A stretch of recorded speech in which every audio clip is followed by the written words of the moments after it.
তেজগাঁ থেকে সংবাদ সন্ধ্যা নিয়ে আপনাদের সামনে আছি আমি ফারহানা লোপা এবং আমি গোলাম কিবরিয়া। এই মুহূর্তে বার্তা কক্ষের সবশেষ। মার্কিন নির্বাচনে চূড়ান্ত ভোট গণনার আগেই জয় নিশ্চিতের দাবি ডোনাল্ড ট্রাম্পের, আশাবাদী জো বাইডেন।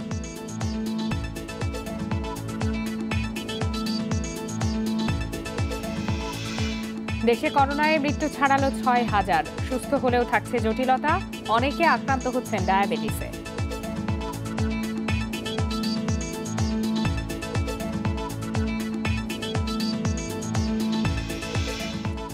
রিফাত হত্যা মামলায় মিন্নি এবং সিফাতের অর্থদণ্ড স্থগিত, শুনানির জন্য আপিল গ্রহণ করেছে হাইকোর্ট।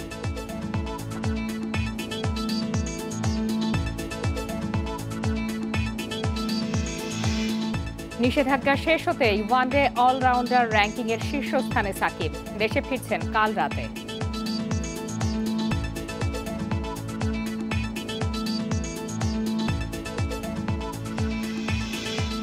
এতক্ষণ শিরোনাম জানাচ্ছিলাম, এবারে বিস্তারিত জানাবো। আর শুরুতেই মার্কিন প্রেসিডেন্ট নির্বাচনের খবর।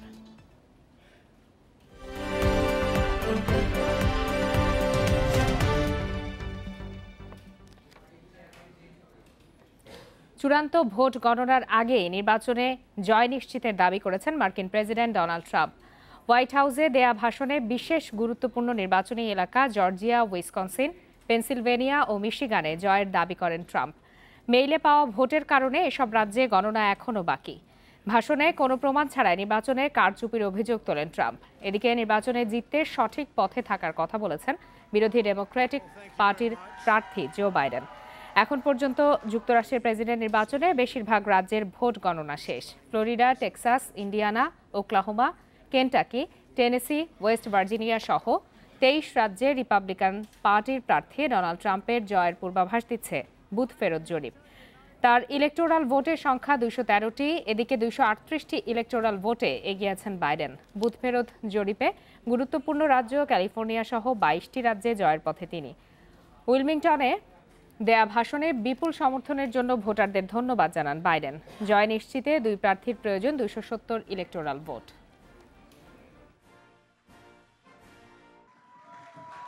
Well, thank you very much.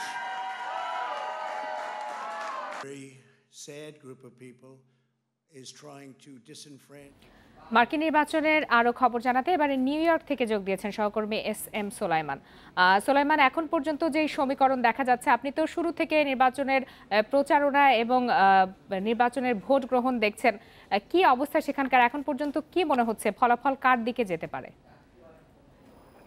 একটা চরম উৎকণ্ঠার মধ্যে রাত কাটিয়েছে যুক্তরাষ্ট্রবাসী গতকাল রাত। এখন সকাল 8টা। আপনি যেমনটা দেখছেন যে শুনশান নীরবতা, এখন এই আজকের এই অফিস সময়ও শুনশান নীরবতা।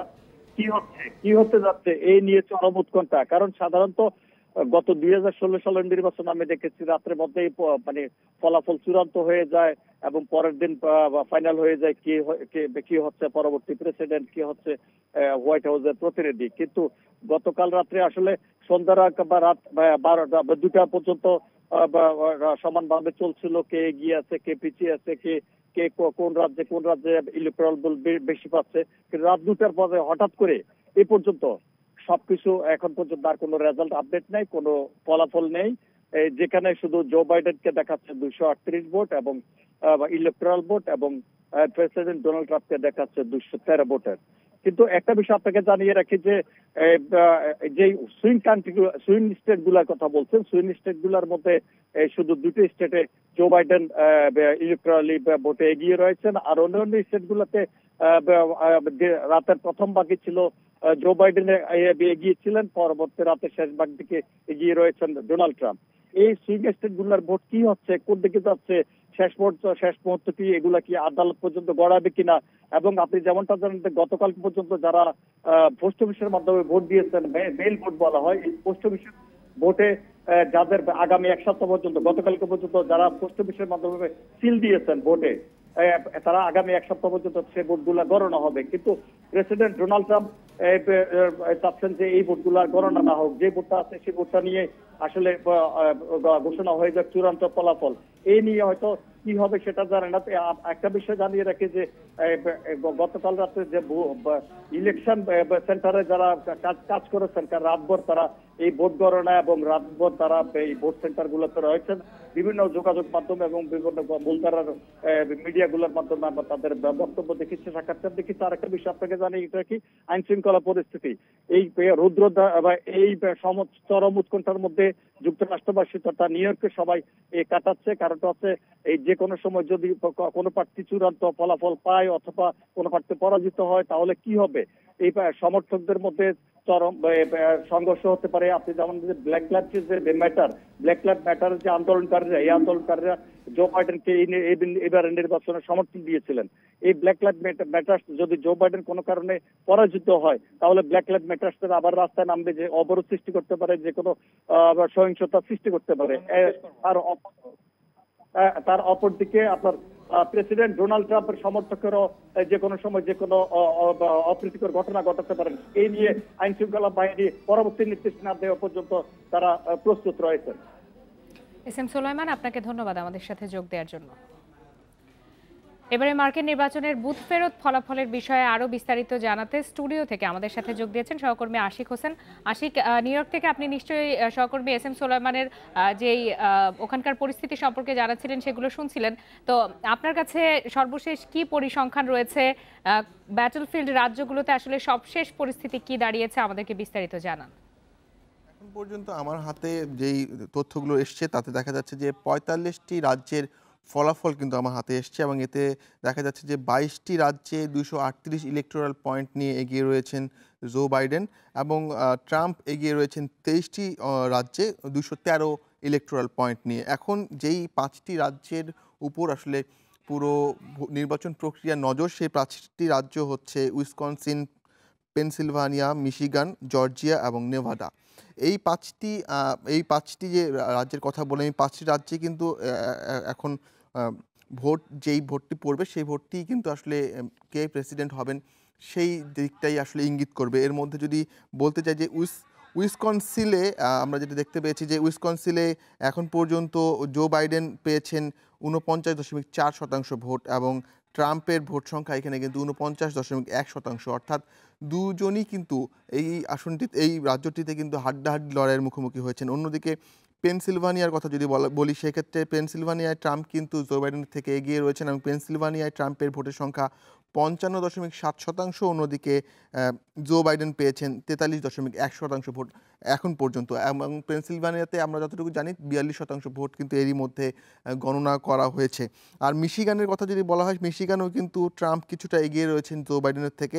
মিশিগানে ট্রাম্পের যে এখন পর্যন্ত যেই পরিমাণ ভোট গোনা হয়েছে তাতে দেখা যাচ্ছে ট্রাম্প পেয়েছেন ৫১.৪% ভোট এবং বাইডেন পেয়েছেন ৪৭.৪% ভোট।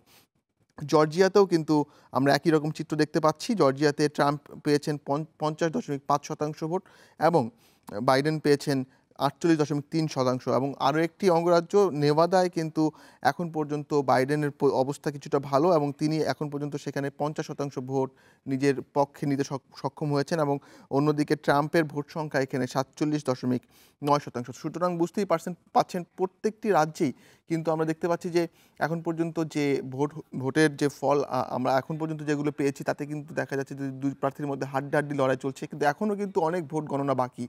তো পুরো ভোট গণনা না হওয়ার আগ পর্যন্ত আসলে এখনই বলা যাচ্ছে না যে কে আসলে পরবর্তী প্রেসিডেন্ট হতে যাচ্ছেন যুক্তরাষ্ট্রের। এবং আরেকটি বিষয় লক্ষণীয়, আপনি নিশ্চয়ই লক্ষ্য করেছেন যে এই যে ৫টি রাজ্যের কথা, ৫টি রাজ্যে কিন্তু মোটামুটি এখন প্রায় ৬২টি মতো ইলেকটোরাল ভোট রয়েছে এবং এই ইলেকটোরাল ভোটগুলোর মধ্যে যদি এখন পর্যন্ত যারা এগিয়ে রয়েছেন তারা যদি সেই জায়গা সেই রাজ্যগুলোতে যদি জয়লাভ করেন, সেক্ষেত্রে দেখা যাবে যে বাইডেনের মোট ইলেকটোরাল পয়েন্টের সংখ্যা দাঁড়াবে ২৫৪, অন্যদিকে ট্রাম্পের ২৬৫। সুতরাং হোয়াইট হাউসে যাওয়ার জন্য কিন্তু ২৭০ ইলেকটোরাল ভোট প্রয়োজন। সেক্ষেত্রে কিন্তু কারোরই আসলে একক সংখ্যাগরিষ্ঠতা আসছে না এবং সেক্ষেত্রে নিশ্চয়ই পরবর্তীতে আসলে ভোট রিকাউন্ট করা কিংবা সেটি নিয়ে একটি আইনি লড়াইয়ের মতো জটিলতায় যাওয়ারও কিন্তু একটা সম্ভাবনা তৈরি হয়েছে। তবে সেগুলো এখনও পর্যন্ত আসলে সেগুলো যেহেতু এখনও পুরো ভোটগুলো গণনা করা হয় না এবং আপনি জানেন যে এবার কিন্তু সর্বোচ্চ সংখ্যক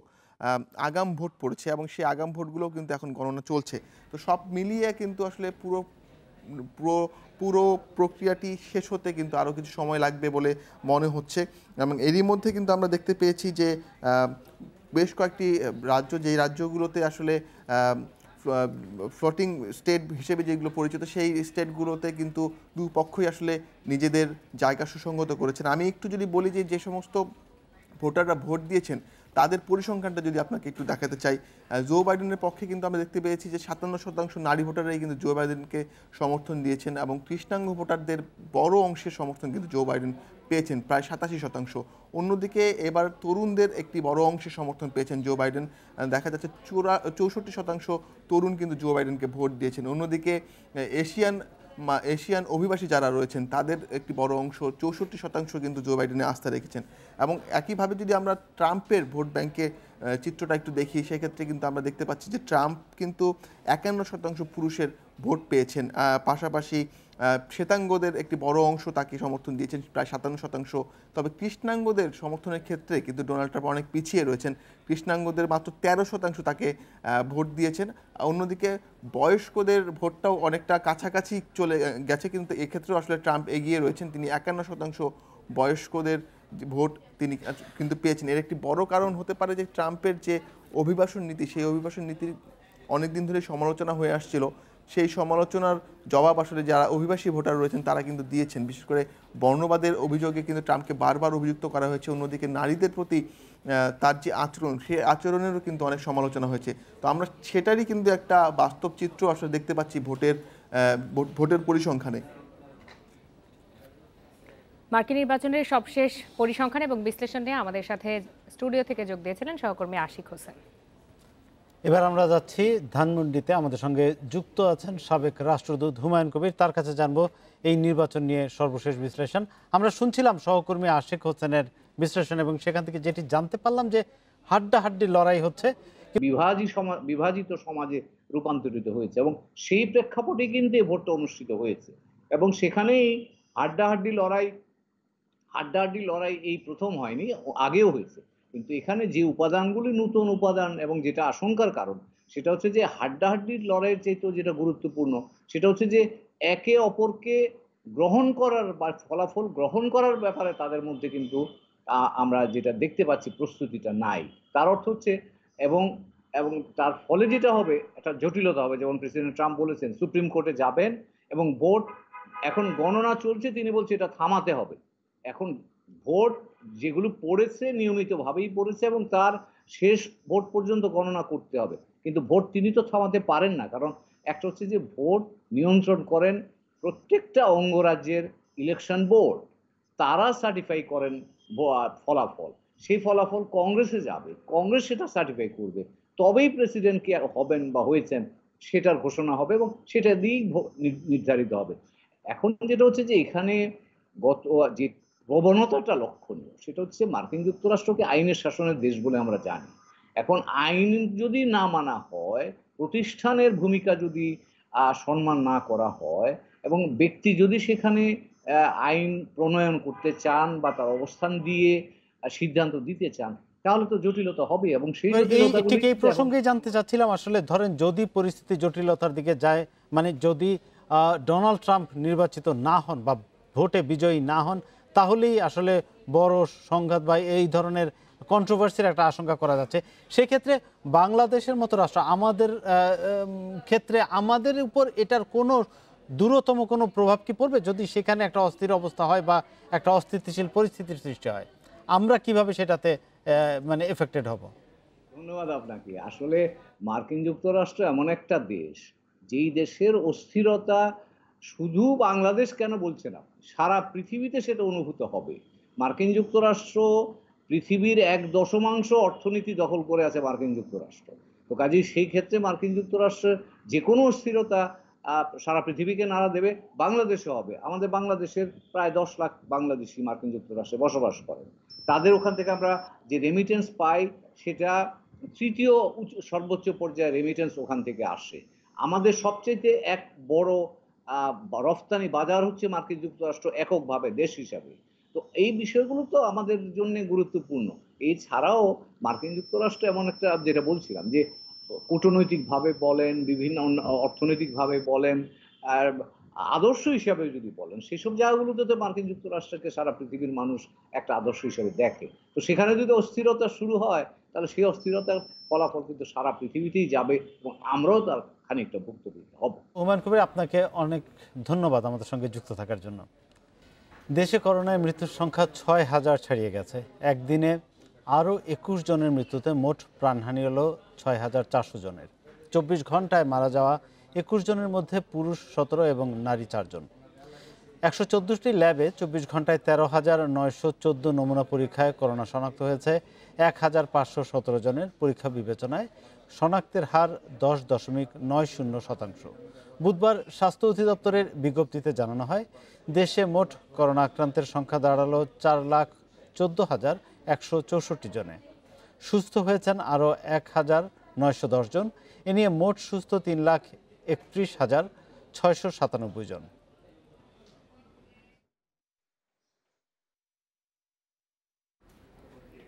করোনা থেকে সুস্থ হয়েও মুক্তি মিলছে না। দুর্বলতা, স্মৃতিভ্রম, মাথার চুল পড়ে যাওয়া সহ নানা জটিলতার পর এবার যুক্ত হয়েছে ডায়াবেটিস।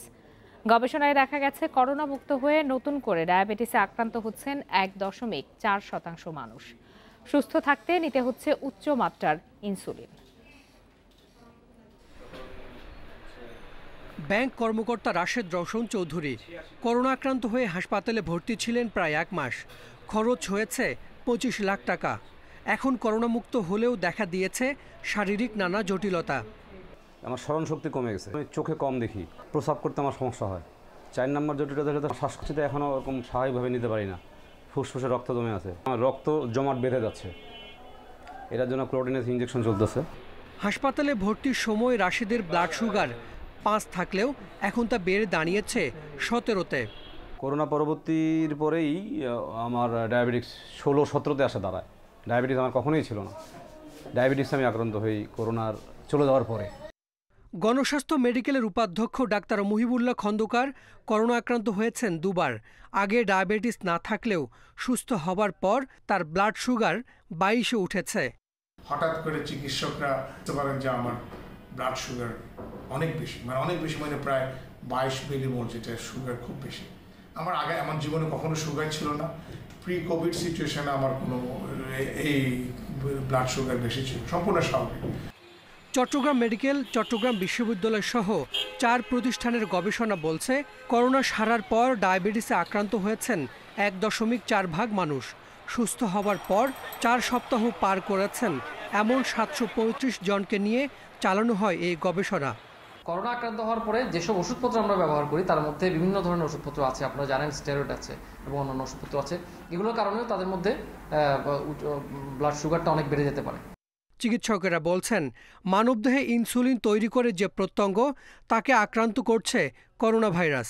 এতে কমে যাচ্ছে ইনসুলিন, দেখা দিচ্ছে ডায়াবেটিস। যাদের হাইপক্সিয়া হয়েছে, অক্সিজেন স্বল্পতা হয়েছে, অথবা যারা আইসিইউতে গিয়েছে, এই রোগীগুলোর মধ্যে শতকরা ২০ ভাগের যাদের আগে কোনোদিন ডায়াবেটিস ছিল না, ওদের ডায়াবেটিস পাওয়া গেছে। এই ভাইরাসটা প্যানক্রিয়াসকে এফেক্ট করে, বডিতে যে অর্গানে ইনসুলিন প্রোডাকশন হয়, এবং এই অর্গানকে এফেক্ট করার জন্য যারা অতীতে কন্ট্রোল ছিল ওদেরটা আনকন্ট্রোলড হয়ে যায় ডায়াবেটিস। তাহলে যারা ট্যাবলেট খাচ্ছিল ওদেরকে আমরা এখন ইনসুলিন দিতে বাধ্য হচ্ছি। দেশে করোনা থেকে সুস্থ হয়েছেন ৩.৫ লাখ মানুষ। সুস্থ হবার পর কমপক্ষে ১ মাস চিকিৎসকের তত্ত্বাবধানে থাকার পরামর্শ দেওয়া হয়েছে।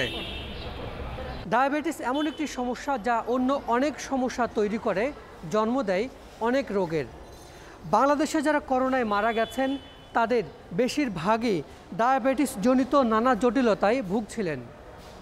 আর বাংলাদেশ এমন একটি দেশ যেখানে প্রতি ১০ জনে ১ জন এমনিতেই ডায়াবেটিসে আক্রান্ত। সেখানে করোনা থেকে সুস্থ হওয়া ব্যক্তিরা আবার নতুন করে ডায়াবেটিসে আক্রান্ত হওয়া মোটেই ভালো খবর নয়। Hasan Misbah, independent news, Dhaka. যুক্তরাষ্ট্রের প্রেসিডেন্ট নির্বাচনের চূড়ান্ত ভোট গ্রহণের দিন করোনা ভাইরাসে মারা গেছেন ১,১৬৬ জন, আর নতুন করে শনাক্ত হয়েছেন ৯২,০০০ রোগী। এদিকে একদিনে বিশ্বজুড়ে করোনায় ৮,০০০ প্রাণহানি, নতুন শনাক্ত ৪,৭২,০০০ রোগী। এ নিয়ে বিশ্বজুড়ে করোনা ভাইরাসের মোট মৃত্যু ১২,১৯,০০০ ছাড়ালো, আর মোট আক্রান্ত ৪,৭৮,০০,০০০ মানুষ। রাশিয়ায় টানা পঞ্চম দিন ১৮,০০০-এর বেশি রোগী শনাক্ত হয়েছে। ফ্রান্সে পাওয়া গেছে 36,000 রোগী। যুক্তরাজ্যে মঙ্গলবার 20,000 করোনা রোগী শনাক্ত হয়েছে। লিভারপুলের সব বাসিন্দার করোনা পরীক্ষার সিদ্ধান্ত নিয়েছে স্বাস্থ্য বিভাগ। ইতালিতে 28,000 রোগী শনাক্ত হয়েছে। স্পেনে পাওয়া গেছে 18,500 রোগী। গ্রিসে বিস্তার বাড়ায় বন্ধ করে দেওয়া হয়েছে বার, রেস্তোরাঁ, জিম, সিনেমা হল, পার্ক। এদিকে ভারতে একদিনে পাওয়া গেছে 46,000 রোগী, মারা গেছে 511 জন। 7 মাস পর পর্যটকদের হাইকিংয়ের জন্য খুলে দেওয়া হয়েছে নেপালের হিমালয়া পর্বতমালার 8টি পাহাড়।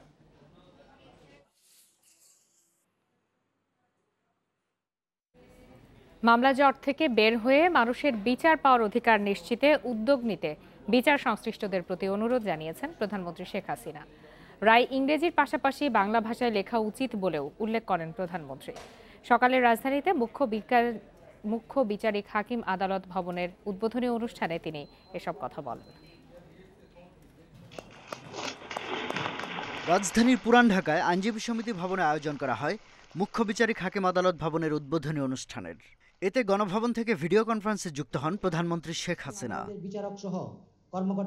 প্রধানমন্ত্রী বলেন, বিচার সংশ্লিষ্ট প্রত্যেকে যেন একটি সুষ্ঠু ও সুন্দর পরিবেশ পায়, কেউ যেন বিচার বঞ্চিত না হয়, সেজন্য কাজ করে যাচ্ছে সরকার।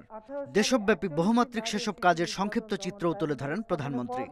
2020 সালে আরও 6টি নারী ও শিশু নির্যাতন দমন ট্রাইব্যুনাল স্থাপন করা হয়েছে। এছাড়া বিচার প্রার্থীদের হয়রানি বন্ধে সবাইকে দায়িত্বশীল হওয়ার তাগিদ দেন সরকার প্রধান। জুন 2020 পর্যন্ত দেশের বিভিন্ন আদালত সমূহে 37,94,908টা মামলা বিচারাধীন আছে। এসব মামলার দীর্ঘসূত্রিতা কমিয়ে দ্রুততম সময়ে রায় প্রদানের উপায় বের করবার জন্য আমি সকল বিচারক এবং আইনজীবী সকলের কাছে আমি অনুরোধ জানাচ্ছি। যদি কোনো রকমের কিছু সহযোগিতা সরকারের পক্ষ থেকে সেটা আমরা নিশ্চয়ই করব। কিন্তু এ সময় প্রধানমন্ত্রী বিচার প্রার্থীদের বোঝার স্বার্থে রায় দেওয়ার ক্ষেত্রে ইংরেজির পাশাপাশি বাংলা অনুবাদের ব্যবস্থা রাখার প্রয়োজনীয়তা তুলে ধরেন। আমাদের মামলার রায়গুলি কিন্তু ইংরেজিতে দেওয়া হয়, ফলে অনেক সময় আমাদের দেশে এখন হয়তো লেখাপড়া একটু সংখ্যা বাড়ছে, তারপরেও অনেকে সেই রায়টা বুঝতে পারে না। তার সহায়ক যিনি থাকেন তিনি যা বুঝান তাই বুঝতে বাধ্য হয়। রায় যদি কেউ বাংলায় না লিখতে পারেন, ইংরেজিতে লেখেন, আপত্তি নেই, কিন্তু সাথে সেটা বাংলা ট্রান্সলেশন করে এটার জন্য প্রচার হয়, সেই ব্যবস্থাটা করে দিতে হবে। প্রধানমন্ত্রী বলেন, মানুষের ন্যায় বিচার নিশ্চিতে সরকার যে কোনো ধরনের সহায়তা করতে প্রস্তুত যেন বাংলাদেশের মানুষ ন্যায় বিচার পায়। শাহাদাত স্বপন, ইন্ডিপেন্ডেন্ট নিউজ, ঢাকা। ঘুষ গ্রহণ ও অর্থ পাচারের মামলায় সিলেট কেন্দ্রীয় কারাগারের বরখাস্ত ডিআইজি পার্থ গোপাল বণিকের বিরুদ্ধে অভিযোগ গঠন করেছে আদালত। ঢাকার বিশেষ জজ আদালত 10-এ এই চার্জ গঠন করা হয়। এর মধ্য দিয়ে এই মামলার আনুষ্ঠানিক বিচার শুরু হলো। সাক্ষ্য গ্রহণের জন্য 18 নভেম্বর নির্ধারণ করা হয়েছে। গেল 31 আগস্ট পার্থ গোপাল বণিকের বিরুদ্ধে দুদকের অভিযোগপত্র গ্রহণ করে মহানগর দায়রা জজ আদালত। পরে মামলাটি বিচারের জন্য ঢাকা বিশেষ জজ আদালত 10-এ পাঠানো হয়। গেল বছরের 28 জুলাই রাজধানীর ধানমন্ডির ফ্ল্যাট থেকে 80 লাখ টাকা উদ্ধারের ঘটনায় কারা উপমহাপরিদর্শক পার্থ গোপাল বণিকের বিরুদ্ধে মামলা দায়ের করে দুদক।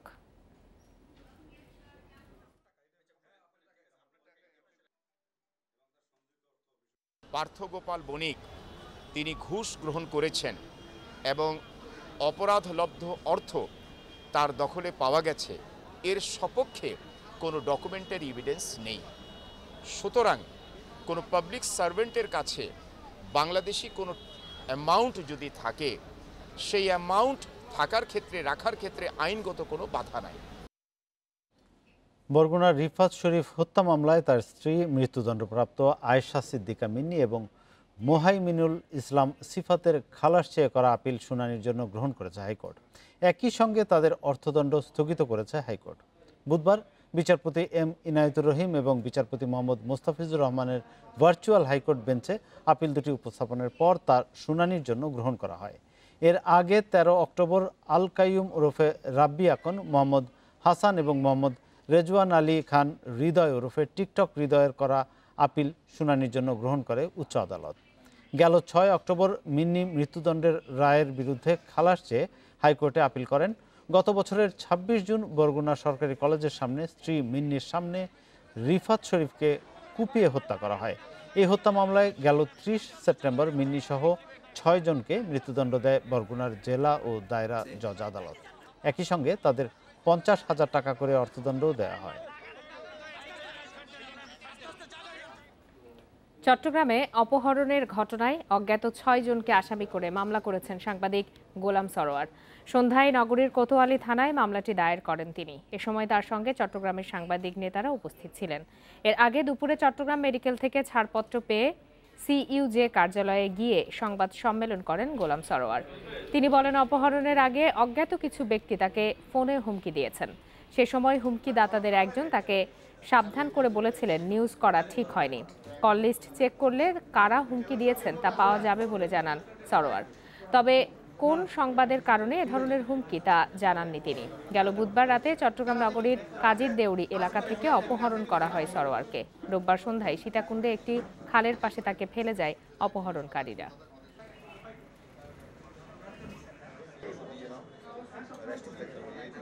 আমি চোখে হাত দিলে তারা হাত বেড়ে আমাকে মারা শুরু করে। চোখে হাত দিলে আমার ভাল কেটে ফেলে দিবে। আমি আর ওই ভয়ে চোখে হাত দিই না। আমার কানে কি একটা হেডফোন না তোলা যাবে, কিটা আমাকে যাওয়ার সময় ওরা কি করে ঢুকাই দেয়। উনি সন্দেহ করতেছে এই ঘটনার সঙ্গে 6 জন জড়িত। ওনার লিখিত এজাহারটি আমরা পেয়েছি এবং তার ধারণা যে তিনি যে কোনো নিউজের কারণে হয়তো বা কাউরা এবং তার স্ত্রীর কাছে উনি জেনেছেন যে এই ঘটনায় টাকা দাবি করেছে, মুক্তিপণ দাবি করেছে, সার্বিক বিষয় নিয়ে এজাহারে তুলে ধরেছেন। আমরা নিষেধাজ্ঞা থেকে ফিরে আবার বিশ্বসেরা অলরাউন্ডারের তকমা জিতে নিলেন সাকিব আল হাসান। মোহাম্মদ নবীকে সরিয়ে আইসিসির ওয়ানডে র্যাঙ্কিংয়ের শীর্ষে এখন টাইগার মহাতারকা। চূড়ান্ত হয়েছে তার দেশে ফেরার দিনক্ষণ। বৃহস্পতিবার দিবাগত রাতে ঢাকা ফিরবেন সাকিব। অংশ নেবেন আসন্ন বঙ্গবন্ধু টি-20 কাপে। এমন প্রাণখোলা উল্লাসে ভেসে যাওয়ার সুযোগ সব সময় আসে না। এক ক্রিকেটই দিয়েছে আকাশ স্পর্শের স্বাদ, গর্বের অনুভূতি। আলাদাভাবে চিহ্নিত করা হয়নি, তারপরও সবার জানা উল্লাসরত এই দলটির সবচেয়ে সামনে থাকা লোকটি সাকিব আল হাসান। একবার দুবার নয়, টাইগারদের অসংখ্য রোমাঞ্চকর অভিযানে তিনি ফ্রন্টলাইনার। মাঝে নির্বাসনে হয়তো জমেছে ধুলো, কিন্তু বিস্তৃতি নয়। ছবি আর স্থাপত্যে বন্দী থাকার দিন শেষ। মহাতারকাকে বরণ করে নিতে প্রস্তুত টাইগার ক্রিকেট। দায়মোচন পর্ব শেষে আবার নাম লিখিয়েছেন আইসিসির নথিতে। তাতেই ওলট পালট ওয়ানডে র্যাঙ্কিংয়ে সেরা অলরাউন্ডারের তকমা নিয়ে রাজার মতো প্রত্যাবর্তন তার। মহাতারকার ফিরে আসায় জায়গা ছেড়ে দিতে হয়েছে মোহাম্মদ নাবিকে। মাঠে ফেরার লাইসেন্সটা হয়তো মুঠোতে, কিন্তু বয়স তো থেমে নেই আগের জায়গায়। দ্বিতীয় পর্বে পুরনো সেই অপ্রতিরোধ্য সাকিব ফিরে পাওয়া যাবে তাকে কি আর? ও এমনই, ও সবসময় খুব এগ্রেসিভ, নিজেকে বড় ভাবতে জানে এবং সেটা বোধহয় তাকে দারুণ অ্যাডভান্টেজ দেয়। সাকিবের সাথে আমাদের অন্য খেলোয়াড়দের কিছু কিছু ব্যাপারে পার্থক্য অবশ্যই রয়েছে, যে কারণে তার পারফরমেন্সটা অন্যদের তুলনায় অনেকটাই ভিন্ন। শূন্য প্রেক্ষাগৃহে অপেক্ষা বরপুত্রের জন্য। শেষ হয়েছে 1 বছরের নির্বাসন। অসমাপ্ত ডেলিভারি আবার আলোর অপেক্ষায়। থমকে থাকা সময়ে ইঙ্গিত আলোড়নে। লক্ষ্যভেদ এখন সময়ের ব্যাপার। জহিরুল ইসলাম, ইন্ডিপেন্ডেন্ট নিউজ, ঢাকা। আর এই ছিল সংবাদ সন্ধ্যার আয়োজন। ইন্ডিপেন্ডেন্ট টেলিভিশনের সব খবরের আরো বিস্তারিত জানতে চোখ রাখুন ফেসবুক, ইউটিউব আর টুইটারে। এতক্ষণ সাথে থাকার জন্য সবাইকে ধন্যবাদ।